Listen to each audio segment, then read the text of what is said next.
This episode of the Major Spoilers Podcast is being brought to you by Loot Crate. If you're on a quest for epic gear, housewares, and collectibles, look no further than Loot Crate because they have an epic range of pop culture items for less than $20 a month. If you're more of a fanatical fashionista, then Lootwear is the monthly wearables and accessories subscription that will fill your closet with cult classics and your favorite franchises. And if you're looking to get fancy, get a bigger box with even bigger loot with Loot Crate DX. Ready your wands, listeners. Pre-measure your potions and get ready for November's enchanting theme. Can you guess it? Magical. That's right, magical. Loot Crate has cast a powerful ancient spell to deliver you this 100% exclusive crate featuring bewitching items from Doctor Strange, Fantastic Beasts and Where to Find Them, and Big Trouble in Little China, and a whole lot more. You had me at Big Trouble in Little China. You have, though, listeners, until the 19th at 9 o'clock p.m. Pacific time. That's right, 9 o'clock p.m. Pacific time to subscribe and receive that month's crate. If you miss that cutoff date, you're going to be out of Doctor Strange, Fantastic Beasts and Where to Find Them, and Big Trouble in Little China, and a whole lot more. So make sure you point your browser to lootcrate.com/spoilers, enter the code spoilers, and save on any new subscription. That's lootcrate.com/spoilers, enter the code spoilers. Thank you, Loot Crate, for sponsoring this episode of the Major Spoilers Podcast. The Major Spoilers Podcast covers news, reviews, and of course, spoilers, and goes into details about the topics discussed. So if you haven't read, listened, or watched the items we talk about, you might want to come back later. I'm Matthew. I'm Rodrigo. And I'm Steven, and you're listening to the Major Spoilers Podcast, the podcast for pop culture and comic fans just like you. In this issue, things get spooky, things get weird, but they're always entertaining as we take a look at Mockingbird Volume 1. Plus, is an old favorite returning to the metaphorical airwaves? Are the turtles in Gotham City? Can anything stop the Shield? These questions and many, many more will be answered on the next Soap. No, wait. They'll be answered right here, right now, because the Major Spoilers Podcast is on the air without Billy Crystal. Welcome to issue 702 of the Major Spoilers Podcast. First of all, I will predict that less than 10% of our audience knows what Soap is, or that it spun off Benson, or that even know what Benson is. They'll know it from that Family Guy reference. I don't know. I look at a lot of people that laugh at stuff from Family Guy, and I'm like, you know where that comes from, don't you? And they're like, no, but it's funny. And it's like, okay. You know what? If they don't get it now, they can do what I do and wiki it. But that's the problem. They won't. Let's get to some news. Wiki. Blizzard announces the Overwatch League. Justice League Season 3 is coming, and the new Rogue One trailer is here. Let's spin that Wheel of Destiny. Let's see where we land this week. It will land on one of three. Lands on number 3. Speaking of 3, Young Justice Season 3 is coming soon, according to Warner Brothers and DC Comics. The affection that fans have had for Young Justice and their rallying cry for more episodes has always resonated with us, said Sam Register, president of Warner Brothers Animation and Warner Digital Series, in a press release. We are excited to bring the show back for this loyal fan base and to provide an opportunity for new viewers to discover this excellent series. Now, this series was interesting in that it was almost real time, depending on if they released the shows on the right date. But it followed, basically, it was Teen Titans, but not called Teen Titans because they were located under the original Justice League mountain there in, was it Rhode Island? Happy Harbor. Yeah. And it included a very big cast of young heroes. It ended in season 2 in kind of a rather non-spectacular way, although season 2 was really good, by the way. But in the last year or so, Greg Weisman, if you follow him on social media, has been popping up saying, hey, let everyone know that you want a season 3. Let's make season 3 of Young Justice happen. And a lot of people retweeted, a lot of people talked about it. And now it finally looks like either Warner Brothers or Netflix or whoever has struck a deal to make this happen. What are your reactions, Rodrigo? It's good. I mean, people want more Young Justice. It's nice that they're able to deal, to make a deal, to have it happen. I was in it for the first season, and then I kind of, partially because of the episode like the episodes kind of aired out of order originally, right? They aired them weirdly. They tried to keep them on date because if you look at the dates that each episode will be like Friday, whatever day. At some point during each episode, it would land on the day that you were watching the episode, which was supposed to be on Friday evenings. But then again, what was happening on Cartoon Network, I believe, is where it was at. They bounced that show around. They started it, they stopped it. They had long breaks in between mid-seasons. And it was, the ratings just tumbled. And this was, this series kicked off in 2010. So this is like 6 years ago.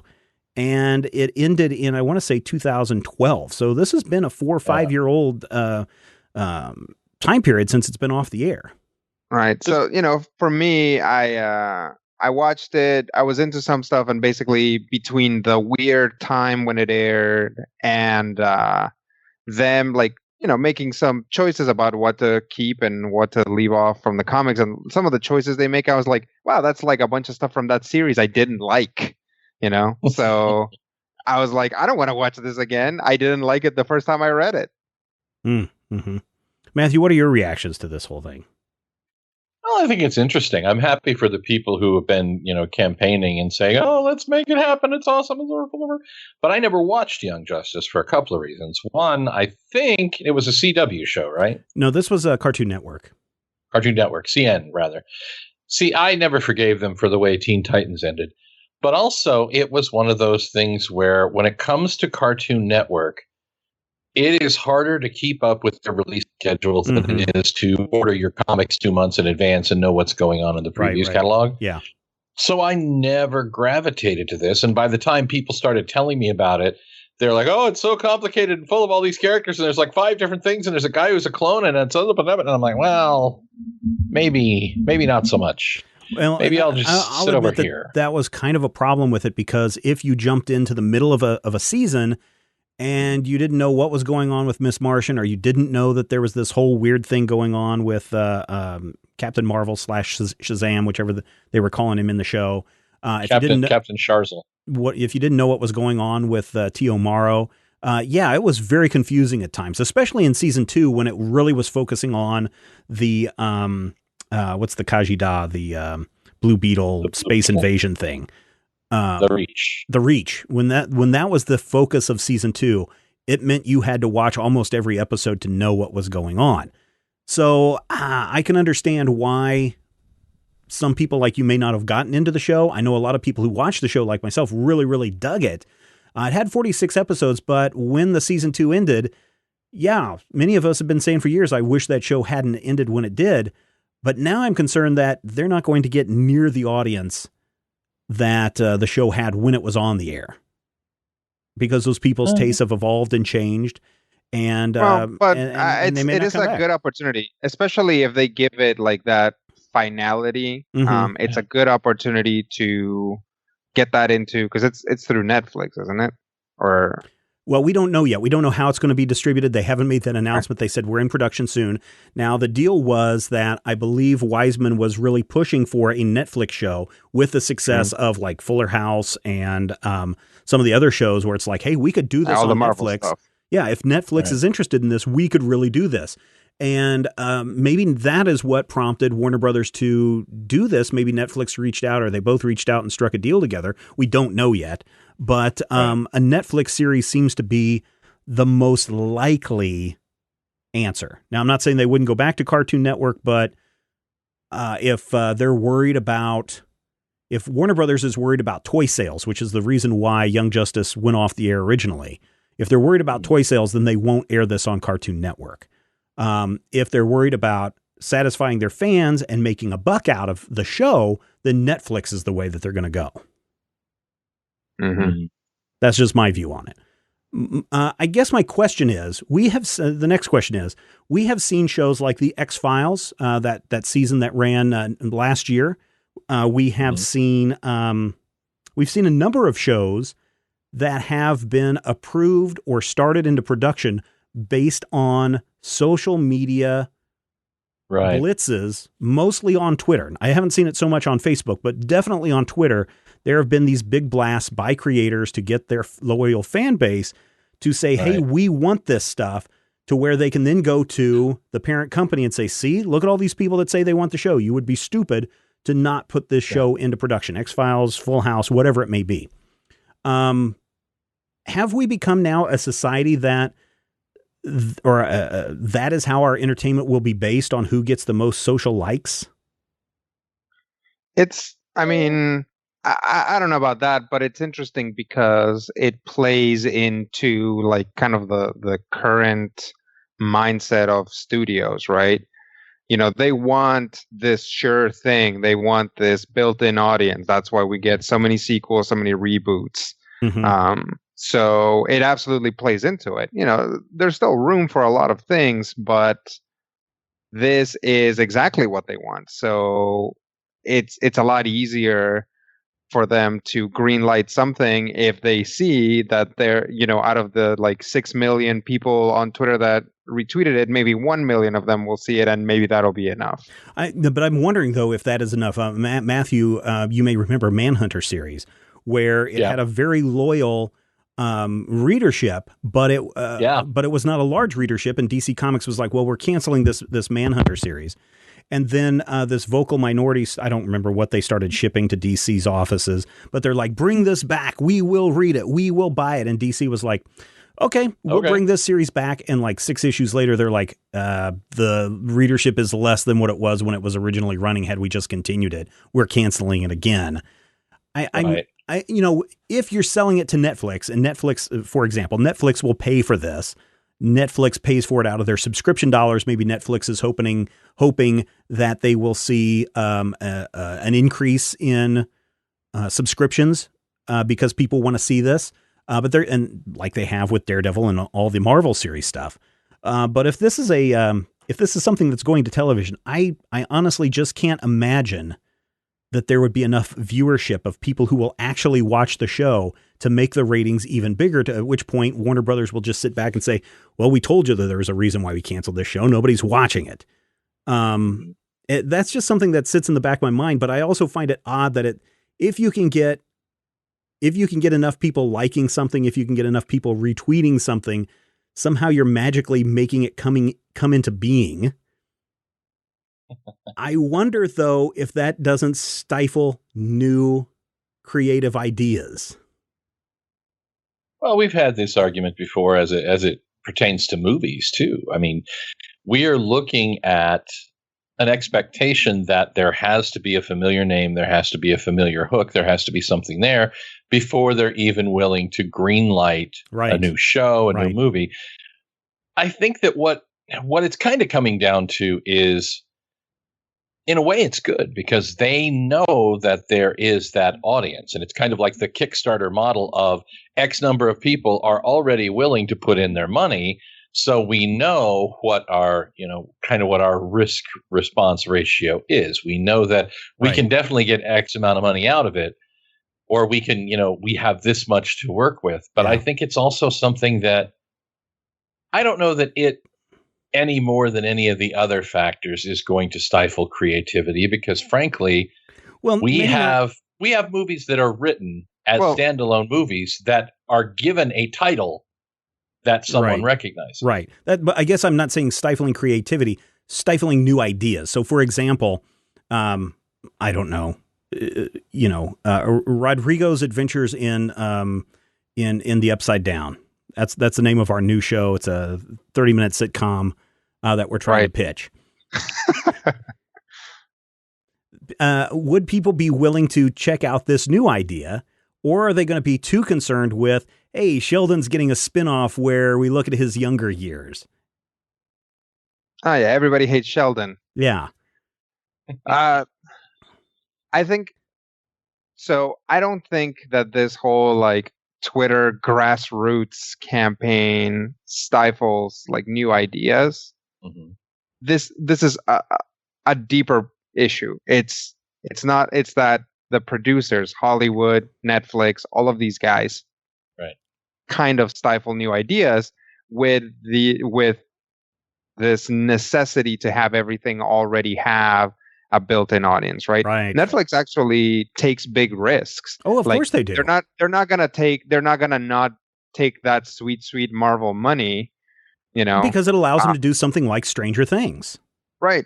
Or, it allows them to do something like Kimmy Schmidt or Haters Go Away or whatever the latest, Lady Dynamite. And it's like, even if those aren't great, it's good that they're putting them on. They are creating a lot of original content, a lot of new things that are coming up. Same thing with Hulu, same thing with Amazon. And maybe in that sense, that these kind of built-in audience things are enablers that let them do that. The problem is, as we have kind of talked about in movies, when that's the only way that a movie gets greenlit, right? Right. To the point where you end up with two different kinds of movies, either a rehash of something you've already seen, or something that bears no resemblance to the original, which was clearly just like somebody's like, hey, I have a movie about a cool cowboy. And somebody's like, well, see if you can find a cowboy property that has some name recognition and we'll buy it. And then we'll just do your movie and call it that, right? Then you end up watching something that is like, this isn't Jonah Hex, or this isn't The Lone Ranger, or this isn't like Hopalong Cassidy. Hopalong Cassidy, 2017. Or Magnificent Seven, 2016. Yep. Well, this goes to a conversation, and I want people to check out Zach on Film this week. We take a look at Doctor Strange. And one of the things that comes up in our discussion is this discussion of something that's pure entertainment for business purposes and art for art's sake, to open up new ideas and to present new ways of looking at things or ways to use the media or medium. And that's kind of what I get a feeling here is if there's a big enough grassroots effort, then it makes financial sense for the company to pursue it. Right.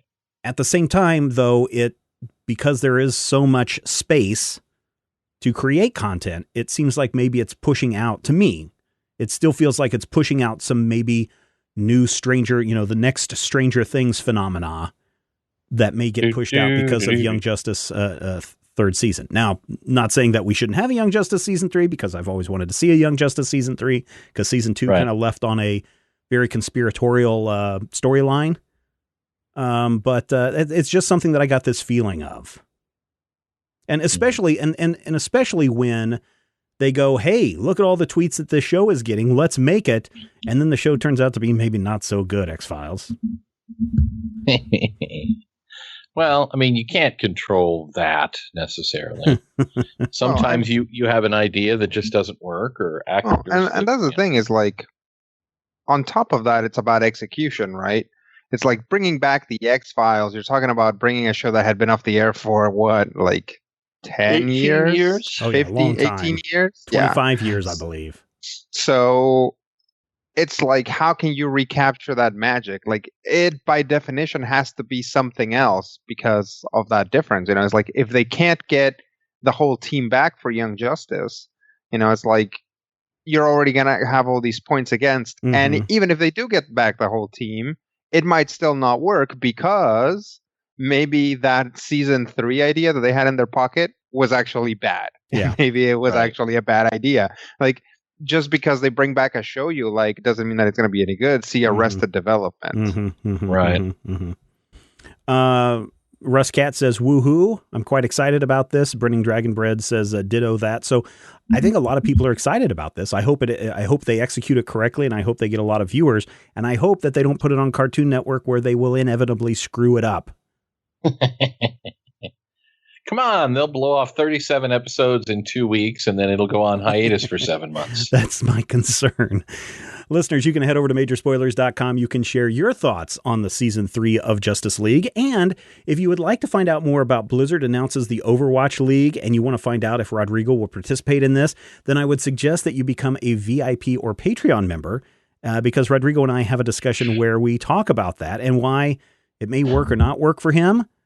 Or maybe he's going to make a new career announcement. You'll have to go check it out over at Major Spoilers, members.majorspoilers.com or patreon.com/Major Spoilers. Remember, this show is, and everything that we do at Major Spoilers is not supported by a major corporation, not a film studio, not a comic book company, none of that stuff. We are truly a group of independent people who are working to entertain you week after week and maybe inform you and educate you a little bit. And so we really rely on your help above all else. So become a member at patreon.com/major spoilers and get access to other stuff like Rodrigo's potential announcement of Overwatch League professional player. We'll see if that happens.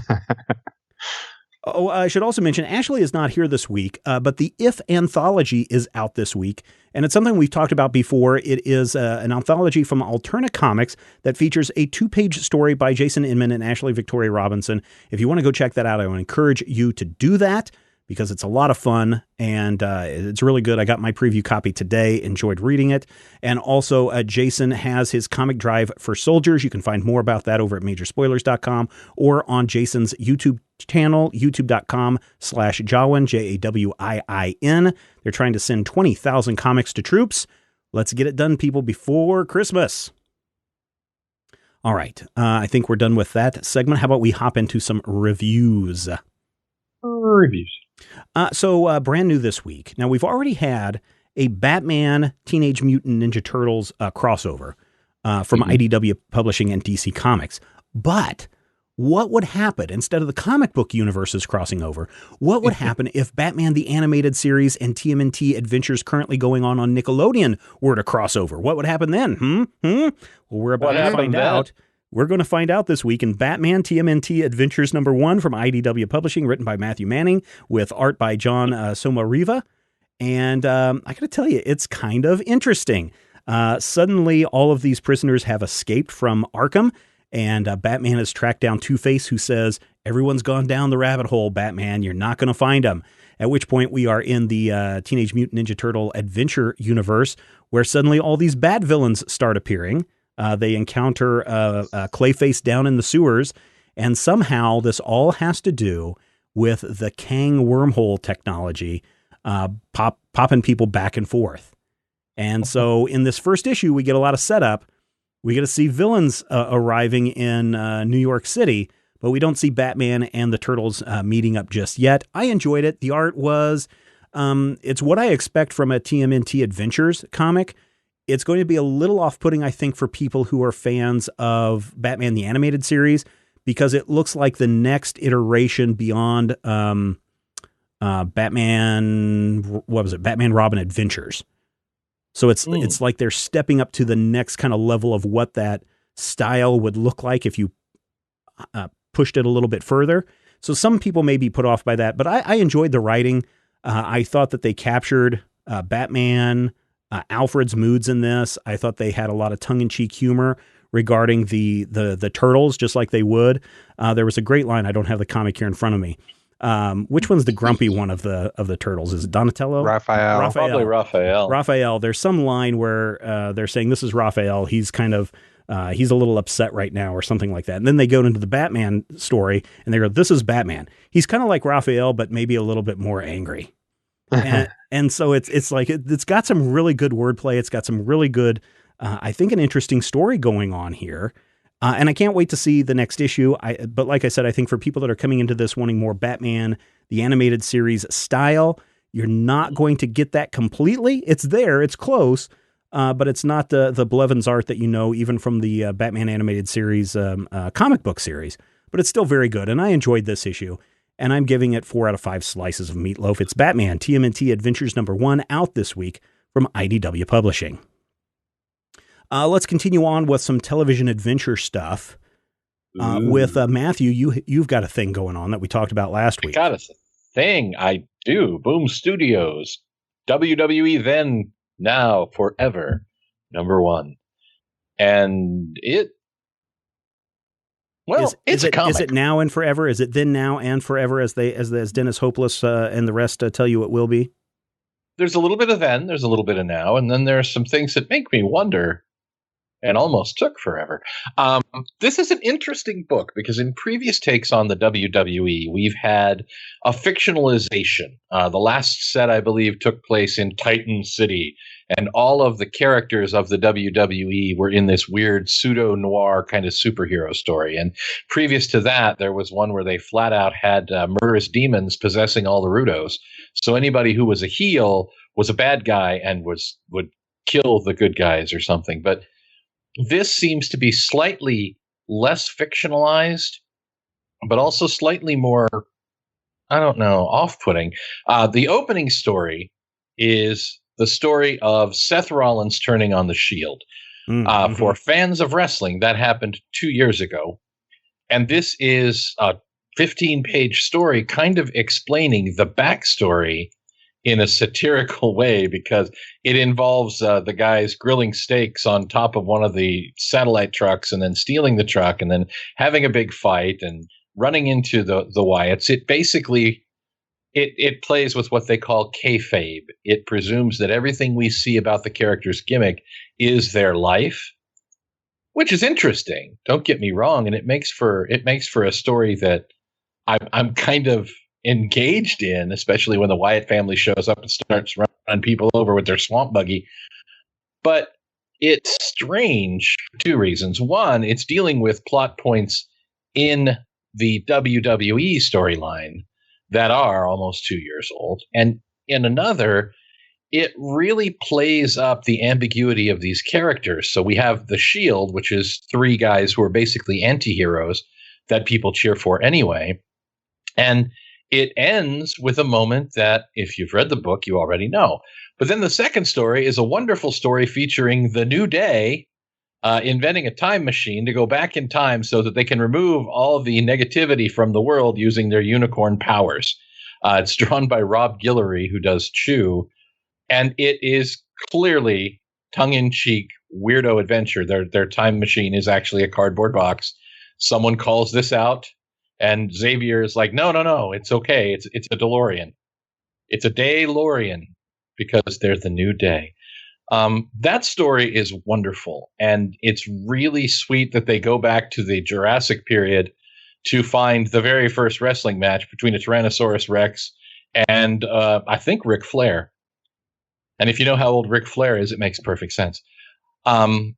There's also a really wonderful story that clearly isn't meant to be in kayfabe. It's the story of one of the female wrestlers and her idolization of Eddie Guerrero, who passed away some years ago. And it's this weird combination of storyline and not storyline, and playing with the characters that Titan and WWE owns. There's also a cartoony short in Popeye style featuring Tugboat and Earthquake.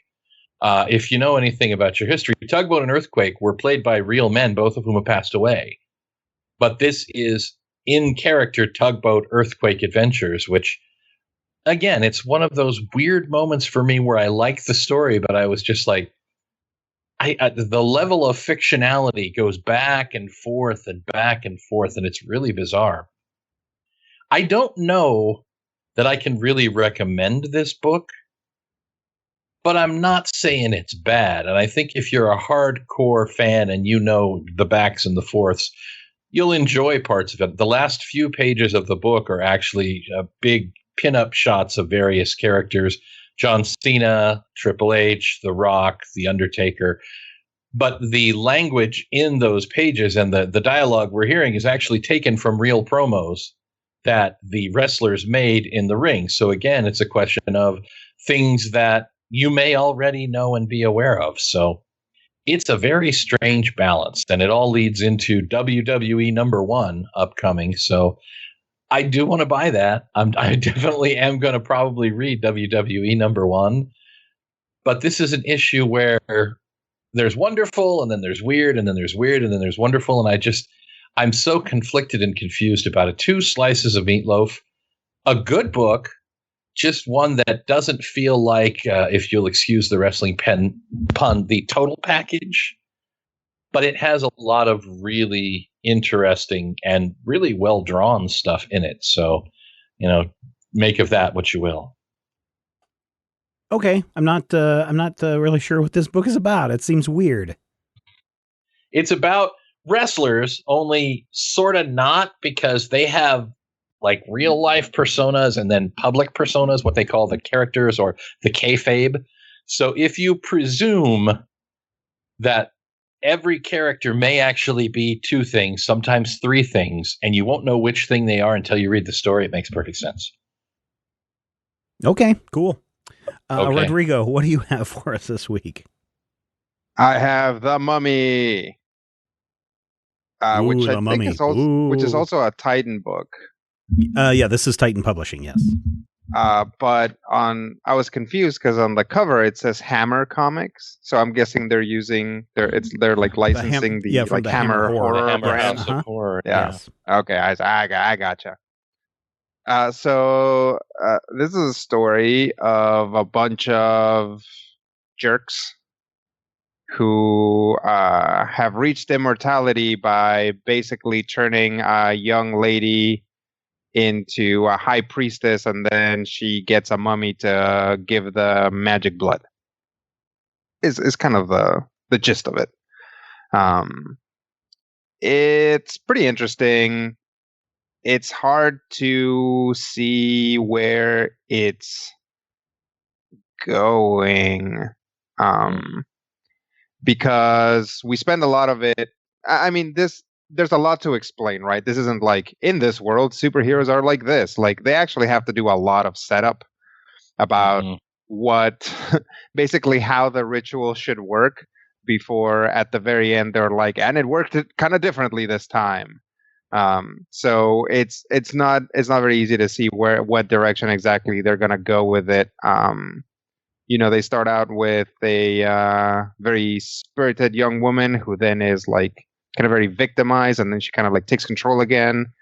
Again, I'm like, I don't necessarily know how to feel at any given point about it. The art is strong. There's a lot of guys in like cool Egyptian head dresses, like basically that have the like animal headed gods.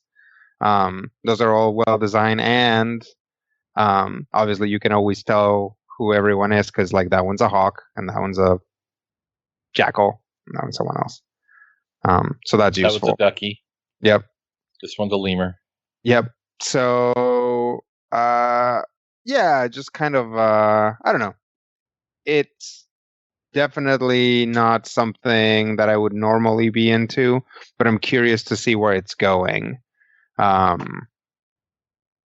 Egyptian stuff is nice because most people are at least passingly aware of Egyptian mythology. Mm-hmm. So in that sense, you don't have to explain like this is a pyramid and this is some dead people, right? The comic those close with like kind of an article about about Hammer's mummy. So that's cool if you're into Hammer horror movies. That's gonna be a little bonus for you, including like a movie poster for the mummy. So that's cool. It's rated X. It's too scary. Too scary for the law. I think rated X in France, I want to say. Oh, rated X in France. Okay. So altogether, the art is fine. It's good times. I'm going to give it 2.5 slices of meatloaf. Nothing wrong with it. It's an interesting read. I'm curious to see where it's going, but not necessarily something that I'd be into on the regulars. All right, cool. Thank you for that, Matthew and Rodrigo. And listeners, if you want to read more cool stuff, head over to majorspoilers.com because that's where we keep all the cool stuff, including the Major Spoilers Poll of the Week. Poll of the week. I don't know where I got this idea for this week's Poll of the Week, but it may have been from Brian Ibbott's, what's his podcast that he's got now? Let me look it up here real quick. It's like the history of your favorite rock group. Yeah, there it is. It is. Oh, now I can't even find it. Sorry, Brian, and sorry. History. America. Sorry, America. Yes, very sorry, America. Sorry, America. I can't even find it now. Damn it! Oh well, it's not Coverville. Dang it. I know that, but it's there. It's the new one where he goes deep diving into the history of a specific group, and I heard him do one the other week, and I was like, oh wow, this is a great history of music and these bands. What would happen if one of these bands did a movie soundtrack. And so I came up with, these are mostly mid 70s to early 80s in the case of one group, in their popularity in the rock. So if you were doing a superhero movie and you wanted to do something kind of like what Queen did with the Flash soundtrack, which group would you want to score your superhero movie? Would it be Rush? Would it be Journey, Boston, ELO, or Styx? I know it's really tough, and I listen to. Killing me. I know this is really, really hard. Now I know the one. I know which one is most popular, and it's the one that I was initially going to choose because this was the history that I was listening to, and I was like, yeah, they would make a real cool group to score a movie. But then I was thinking, for me, holy crap, there's a lot of good Boston music that would just rock. Like, for example, Foreplay Long Time, which just has this rocking. Yeah, it just has that whole thing in there, and it's like, when you listen to like Boston's top 10 songs, they really, really rock hard. And in a superhero movie done right, I think they would be able to do, providing that everybody is still there in their prime, they would be able to do something that would blow our minds away. And so I voted for Boston. Rodrigo, who did you vote for? This was an interesting poll of the week. I know, and I was like, half of our listeners aren't even going to know who these bands are. Yeah, when I saw it, I was like, okay, well, let's see what the bands are. And it's just like late 70s or what, early 80s, like prog rock. Yeah. Woo! So arena rock, baby. Yeah. So I was like, is this a movie in which, like, an alternate reality in which, like, Michael Biehn, or what's the guy's name that always gets cast in, like, he's like in like Terminator and The Abyss, that guy? Yeah. I know who you're talking about. The handsome guy from those movies. He's Captain America, and well, I think part of this may have been brought on by just the music that you would expect to hear in Doctor Strange, but didn't. And interesting. Yeah, that is interesting. So I was thinking, okay, so do a superhero. Just pick a superhero movie. The Fantastic Super Adventures of Rodrigo in the Upside Down World. Right. If that was a superhero movie, then not a 30-minute comedy on CBS. Right. Then I would definitely want Styx doing the soundtrack. Okay, cool. Styx songs are already very theatrical. Like, they're all over the place. They have movements. They tell stories. Yeah. So for me, it would have to be Styx. Okay, Matthew, what about you? You are killing me with this. I mean, this is my wheelhouse. This is where I live. This is Sophie's choice. I mean, I think that I almost had to flip a coin on this, and what it really came down to was, you said superhero movie. Right. So of these 5 phenomenally awesome bands, well, four in Rush. Hey, now. My wife loves Rush. She loves. She has 5 different copies. 2112 is a fantastic song. If you 2112, if you listen to that, that will tell you exactly why Rush is in the lead in this poll. Well, it's also, at the top. But more importantly, I said to myself said, what? And I said, do you remember that time when we were driving in the car? And I said, yes. And myself said, do you remember that time we looked up and saw the devil just as ELO nearly exploded our heart? And I said, yes. And I said, we have to vote for ELO. And thus, my vote for ELO for 2 reasons. 1, because of the time that ELO nearly killed me in shock. And 2, I feel like if you're going to score an entire movie, they have the slight edge in terms of flexibility, and the diversity of the sound. And plus, Jeff Lynne looks like Dr. Teeth from the Muppets, so you can't hate that. I figured a lot of people would go with Styx because of their diversity with the way they sounded in the 70s, and then by the time you hit the 80s with Mr. Roboto. I really figured that they would have gone. Can I change my answer? I figured they really would have gone with Styx. But the thing is, again, if you listen to 2112 from Rush, with their epic storytelling songs in that album. I think that isn't side one just one giant song. Isn't the first? Yeah, 2112. The song is 20 minutes long. I think they would do really good at that, but I had to go with Boston. Had to go with Boston. How has everyone else? Let's go into the comment section. No contest here, says Tim. You have to go with Rush. You're making a Captain Canuck movie.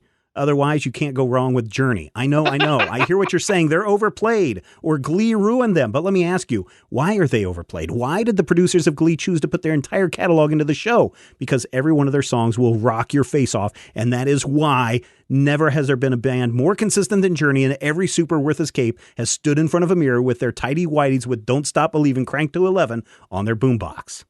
Don't stop. Mike says, since Queen's not on there, I have to go with Journey. Lizzie says, as mentioned above, Queen would be the ideal choice, and that's why I didn't put them on the list, because they would be the ideal choice. Plus, Freddie Mercury, you're not going to be able to find anyone to match him. But I suppose Journey would have to do. But the lead singer now for Journey, that guy they found in, where was he, in Korea? I believe so, yeah. Yeah, he sounds exactly like the former lead singer of Journey. Burning Dragonbread says, out of the choices, Rush, mostly because I associate a lot of their music subconsciously with going to the arcade and reading comics in the early 90s, and my superhero starts out there. Technically, it starts earlier. It's, let's see. He just goes with Rush. And Jeffrey says, I voted for Rush solely because of their 2012 album. What an incredible piece of music, so epic. How has everyone voted so far, Matthew? Right now, 40 votes in the can, 40% of those votes for Rush, 25% for Journey, 15% for Styx, Boston, ELO tied at 10%. That's okay. More people can head over to Majorspoilers.com. I threw in a sampling of some of these bands' music. I didn't put their whole catalog in there because, that would be too awesome. But you can listen to some of their really good songs and decide if any of those lean you one way or the other. But tell us, which group would you want to score your superhero movie? Boston. So it's all over there at Majorspoilers.com. Our sponsor this week, Tweaked Audio. As always, we love having Tweaked Audio as a sponsor of the Major Spoilers podcast. So many different styles, so many different colors. Put these in your ears and you will thank me with the crisp, clear sound that you will get from your Tweaked Audio earbuds. I suggest getting it with the microphone so that when you're out doing your morning walk and someone calls you to demand tax dollars, you can say, okay, I've got a microphone built into this. Stephen gave me a bad example. But the one thing Stephen didn't lie to you about is engineered for durability, noise-reducing design, compatible with all your music players. And best of all, you're going to get 33% off the price when you use the checkout code MAJOR at tweakedaudio.com. Thank you, Tweaked Audio, for sponsoring this episode of the Major Spoilers podcast. Mockingbird, don't sing. So this is the new series from Marvel, written by now I forgot her name, Chelsea Kane. And it covers you and I, Matthew, reviewed the first issue on Dueling Reviews. We did 8-9 months ago, and we both kind of got a kick out of it because it was like, what is going on? And over the course of the next 5 issues, we find out what is going on in Bobby Morris's life. Agent of S.H.I.E.L.D. She's been injected with some super soldier serum, as well as some infinity juice. The infinity formula, yeah. And now she's going out and fighting crime like never before, all the while figuring out what's going on with her body. What do you guys think of this? Go ahead. I loved it. I thought this was very imaginative. I really love this series. I love all 8 issues of it. So. Yeah, I don't know if you guys, if Rodrigo, you read the other 3 issues, but I went ahead and read all 8 issues today anyway, too. And the second story, the 3-issue Mystery on a Ship, is just hysterical, especially when it's got the double clicks and Paul and Storm guest appearing in that series. So worth checking out there. But here, when we're trying to figure out the mystery of of Bobby's new powers and what's going on with it and how it has to do with zombies and all these side adventures that she's having and trying to deal with boyfriends and ex-husbands and pressures of life and being a female hero. You're right, Matthew. This is a great imaginative story filled with a lot of humor. And I loved it. Rodrigo, what do you think? I was into it. I think it was kind of difficult to figure out what was happening at first, but obviously I think that was on purpose. Oh yeah, totally. Yeah, it's kind of it's interesting because what matters is what's going on internally with the character. And in the process, you see her do 1,000 things, going like a bunch of different adventures and things like that. But those are like, they kind of don't matter. You're the book really like pulls you into what, like the mystery of what's going on with her, and the fact that she's in like attacking a like a branch of the Hellfire Club, or in a super secret submarine base or something like that. Like that stuff matters a lot less. Why do you think it matters a lot less, do you think? Expand upon that. Well, it matters less because that's all kind of set dressing for what's going on, which is both the mystery of what's giving her these weird powers and weird reactions, and also how she's dealing with it. It's kind of, it is, interestingly, it's a very internal comic, not just dealing with her superpowers, but also internally with her coming to figure out what's happening and why just kind of her dealing with it. Now, Chelsea Kane said that this is definitely a puzzle box story, in that you can read the 5 issues really in any order, and you will get something different each time that you read it in a different order. You don't have to read it as presented, because in the first issue, we are jumping back and forth in time. And one time she shows up to her doctor's appointment wearing this dominatrix outfit. Another time she's in scuba gear. And really she's like, don't ask why I'm wearing this. Let's just figure this out. And then in subsequent issues, we find out, well, how did she wind up in the dominatrix outfit? How did she wind up in the scuba gear, et cetera, et cetera, et cetera. And it all ties back into, as you said, Rodrigo, what's going on with her body and these changes that she's going through. And it's very imaginative. You don't see a lot of stories. I think Grant Morrison kind of does this a little bit. Who did the Hawkeye run that we love so much? Matt Fraction does this a little bit in that Hawkeye run. Is just really well done from the story structure and construction standpoint, because you do a lot of jumping back and forth. You do have to make sure you have all your ducks in a row. Howard the Duck appearance. And you have to make sure that it's going to make sense if someone does take you up on that challenge of the puzzle box. And I think she did a great job in this. And the art in this is fantastic. They've got a couple of different artists through the 8 issues. But I'm constantly blown away with how good the art was every time. And you get to see a lot of superheroes in here. So for people who are just like, nobody wants to read a Mockingbird comic. I mean, Miles Morales plays a big role into this book, as does Howard the Duck.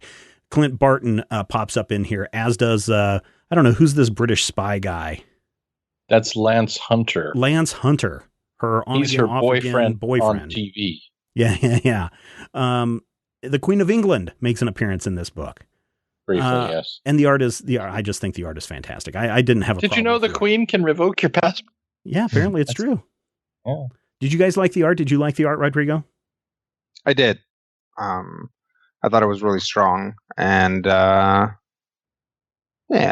good zombies. So what's the deal with the zombies, Matthew? Well, in the very first issue, the zombies start showing up. And as we mentioned in Dueling Review, they start showing up earlier than they start getting explained. But apparently, somehow, Bobby has been infected with a strange virus that is giving her these weird psychic powers. And of course, when she keeps getting called back to S.H.I.E.L.D., they're actually harvesting that virus, and they've implanted it into the zombies, which is bringing zombies back to life, with the power of the virus. And it's really fascinating to me that we end issue 1 with this cliffhanger that doesn't really get resolved until issue 5. Mm-hmm. But if you go through, and she actually says, the writer says in this book, and I've tried it, it does work. If you read these first 5 issues in pretty much any order, you still have a story that tells you relatively coherently what's happening. With the jumping back and forth in time, you can start anywhere. And I think that the weird thing about the virus starts out kind of as that MacGuffin. I remember reading this book month over month and kind of forgetting about, oh yeah, that ended on a cliffhanger, didn't it? Yeah. And then it came back around and I'm like, oh, that was satisfying. That was nice. Yeah, it was. It's interesting because in that, is it the 5th issue? Maybe it's the 4th issue. They're like, oh yeah, remember the zombie outbreak? Remember you were supposed to be paying attention to that part of the story. That's when she brings it all back around into this. So I don't know. I found this a very fascinating, satisfying story, full of humor all over the place. Even in the story where a girl has had newly developed powers, and she doesn't quite know how to control them or what to do with them. And a police officer is asking Bobby, "Can you catch these people if they fall?" And she's like, "It depends on what, physics." And she's calculating this stuff up. And throughout this book, we'll get into this topic in just a moment, but throughout this book, they're really showing that Mockingbird isn't just a punch him in the face superhero, although she does do that a lot, especially with the Tim agents. But she's also a super smart scientist and uses a lot of that knowledge while she is doing her job as a superhero. And I dug that too. I think that's one of the things that, and I think we've talked about this before, Matthew, that in one of the things that made some of the Silver Age comics, especially The Flash and Superman, interesting is that the writers would inject a lot of science or near science into the stories. Where things that were either scientific or pseudoscientific enough to confuse you. And Spider-Man and Fantastic Four was the same thing. And so it was enough to go, oh, cool, there's some realness behind what Spider-Man is doing, trying to save these people, or why Barry Allen doesn't burn up from the friction, et cetera, et cetera, et cetera. And that's what happens in this book too. You want to know how to kick in a door? Here's how you do it. And she tells you why and explains it. Or how do you catch all these people? They kind of give you some simple graphs and charts to see how it would be done. It's nice. And at the same time, they're also throwing a little bit of a evolution theory in there as well, and how viruses mutate and change and adapt. And it's cool. The thing that this book got a lot of attention for, especially with issue 8, which we're not really officially reviewing in this, is the cover art had Mockingbird on the cover with a T-shirt that says, "Ask me about my feminist agenda." By the time issue 8 rolled around, that issue is not why the book got canceled. The book was already canceled before that because of low readership. But it did get a lot of people wondering, what's all this feminism going on in Mockingbird?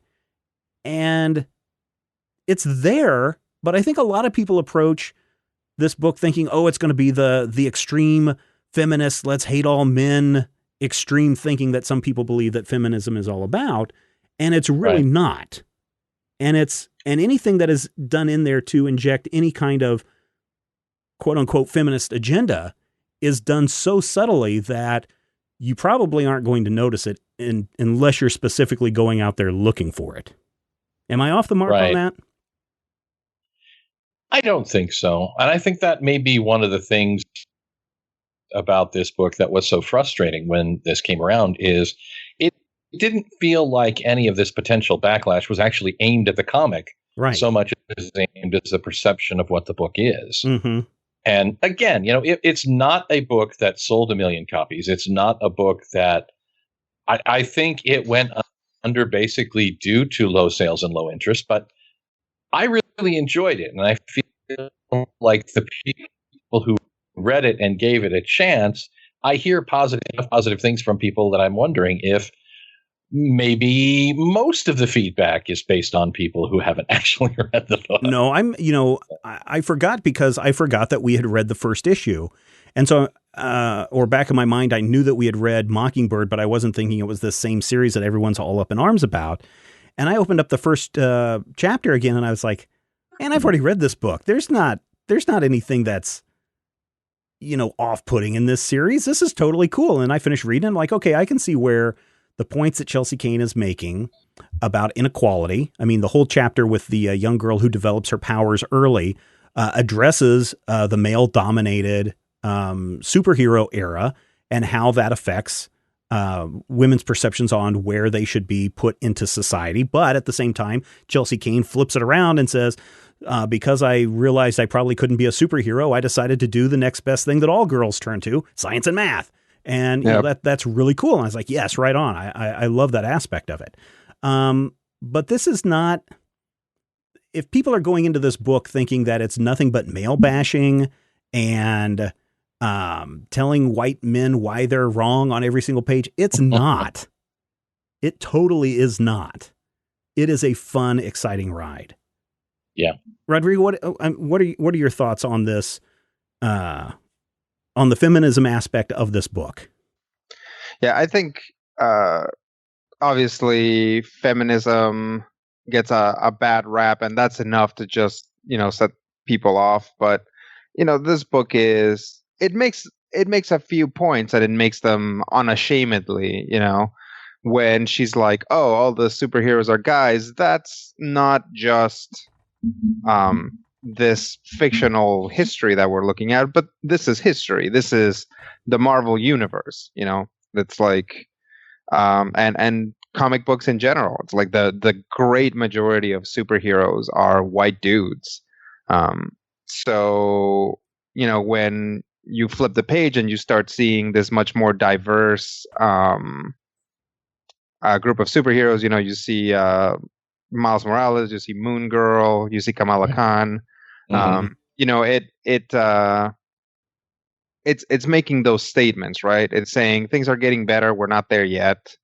And it doesn't spend the whole issue doing it. And it doesn't spend, a lot of time taking pot shots at anybody. In fact, I would say something like Next Wave took way more overt feminist pot shots at things when you went into like Boom Boom's backstory and Photon. Was Monica, Photon in that one? Yeah, Monica's backstory as well. And honestly, that's actually a lot of what Mockingbird reminded me of. It reminded me of it's like a much more under control Next Wave. Not that Next Wave being out of control was a bad thing. It totally works for it. But yeah, this is like a something that can fit into the Marvel universe and make a statement about it and still be in continuity. You can point at your own legacy and be like, this wasn't great, we can do better, and that's okay. That's not a big deal. It's not disrespectful or anything like that. Times change, and it's important to follow up on that. And I think Mockingbird does a good job of it, and it doesn't get preachy, and it doesn't get really even too overt about it. No, I don't. That's the one thing, is that if no one has read this series, but you don't want to read it because you think it's just a preachy book, it totally isn't. That's the thing that I think the people who are the naysayers and the ones that are most adamant about this want you to know. I saw somebody tweeted today, I think Kurt Busiek had retweeted somebody's tweet to him. He goes, "Here's my review of Mockingbird." And it was just a ripped up first issue lying on the ground. And it's like, I don't think you gave it a real chance, because that first issue is super strong. I say, if you have not read this volume, take a chance, read it. It is super funny. It's got Spider-Man. The weird thing is, it's got Spider-Man, Jessica Jones, and Luke Cage all coming down with chickenpox in this story. And you may be wondering, why does Hercules in one issue look all banged up, and then the next issue it looks like he's wearing something even that looks like he's been to the Hellfire Club? there's just a lot of humor injected into this story. It's a super strong story overall of Bobby trying to come to grips with being this superhero that's come back from the dead, essentially. And it is definitely worth checking out. And my suggestion is, if you haven't read it, take a chance, read it. It's not as bad as some people are making it out to be. I think it's a must buy for me. Matthew, what about you? Oh yeah, it's a very good, very likable book, and I really think that if you're not giving it a chance and you haven't read it, worst case scenario, you read it and you don't like it. Yeah, I mean, is there something, Rodrigo? What about you? What is your recommendation here? I would say definitely pick it up. It is not your usual superhero tale. It's a tale that focuses on a character rather than on, how many how many funny dressed bad guys this person can beat up. She does beat up funny dressed bad guys, but that's not the focus of it. The focus is kind of this the story about this very capable woman trying to figure out what's wrong with her, where like nobody will help her. Right. So I would definitely recommend it if that sounds like anything you'd be into. Mm-hmm. Is there anything that is off-putting about this book for either of you? I think probably the same thing about the structure that makes it interesting could be off-putting. And there are points where I kind of went, wait, and had to go back and check, but it wasn't something that was actively bad. It was difficult and it took concentration. Mm-hmm. And I kind of like that in a story, to have to pay attention and to have to go back and go, okay, here's the thing that you missed. Okay, great. The story remained engaging enough for me to want to keep doing that. Yeah, there's this thing that modern comics don't do as much, which is that they don't spend as much time explaining things. They assume that you've read previous issues. We're not necessarily following the this is everyone's first issue model, except this volume was written as such. It was written to be a thing where you could pick up any of the issues and start from there, which means there's a lot of repetition. And I remember reading through the part where she first meets Spider-Man and Howard the Duck. And there's like 2 whole pages of like explaining what's been happening, and they're like, I'm like, how long is it taking for Spider-Man to get dressed? Like, seriously, this is taking forever. Yeah. And there's a couple other moments where the story does have to slow down drastically to allow for this puzzle box, I think was what they call it, this like puzzle box effect that the comic has. Yeah. Okay. Well, there you go. It's Mockingbird Volume 1. Go check it out. If you're disappointed, fine. You're disappointed, let us know. But at least you checked it out and expanded your horizons maybe just a little bit. And let me ask you guys this real quick before we get out of here. Do you think ABC's Agents of S.H.I.E.L.D. series, they just call her Bobby in that show, don't they? They don't call her Mockingbird? They do. They reference her being Mockingbird. She doesn't have the costume. But does she go by the constant? Do they do that a lot or just occasionally? I'd say about 50-50 whether she's called Bobby or Mockingbird. But nobody on that show up until the current season really had an alias that was truly an alias in the comic sense. I wonder if more people had known that Bobby on Agents of S.H.I.E.L.D. was Mockingbird in the comic books, if that would have increased comic sales of this book. Or not? I might have. I mean, hard to say. Sometimes it's interesting to see what writers do in those situations. It's like the downright obscure way, like the way that they hid, for example, Patsy Walker in Jessica Jones, right? It's like it was this big Easter egg, but also it's like, why did it have to be a big Easter egg? It's like, would the addition of a Patsy Walker character just have made Patsy Walker fans be like, oh, she's going to be in this? I want to be into that. Yeah. I think that this was Chelsea Cain's first comic book series. I think she did a fine job. I wish she would come back and do more. So there you go. I do too. That'd be neat. There you go. All right, everybody. That wraps it up for this issue of the Major Spoilers Podcast. Thank you so much for downloading and listening. Rodrigo, where can people find more of you? You can find me at Fearsome Critter on Twitter, and you can also find me at magicturtle.tumblr.com. And also, I wrote a book, so you can go to Amazon and look up The Tale of Tallest Rabbit. There you go. And put money in my pockets. There you go. Matthew, where can people find more of you? The Twitter Critter and I are both available on the Twitter, but I am at the mighty King Cobra. You can also probably find me on the Tumblr once every month and a half, and at the mighty Major Spoilers, majorspoilers.com. If you've already heard this, well, you found this probably there. So, all right. Thank you so much, Matthew, for that. And listeners, we will be back next week. I believe next week is Q&A. So if you have questions, get them in, podcast at majorspoilers.com. And we'll answer your comic book questions for you. Why? Because we know that you love comics. We do too. Take care, and we will talk with you real soon. Stop talking about comic books or I'll kill you. I don't care if the Hulk could defeat the Man of Steel. I'm gonna rearrange your face if you continue to debate whether Logan's claws could pierce Steve Rogers' shield. I just couldn't care less if they bring back Kraven. And I don't care if Spider-Man's a clone.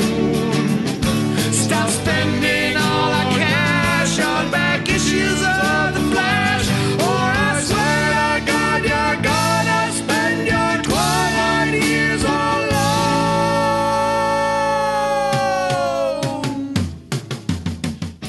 This podcast is copyright 2016 by Major Spoilers Entertainment, LLC.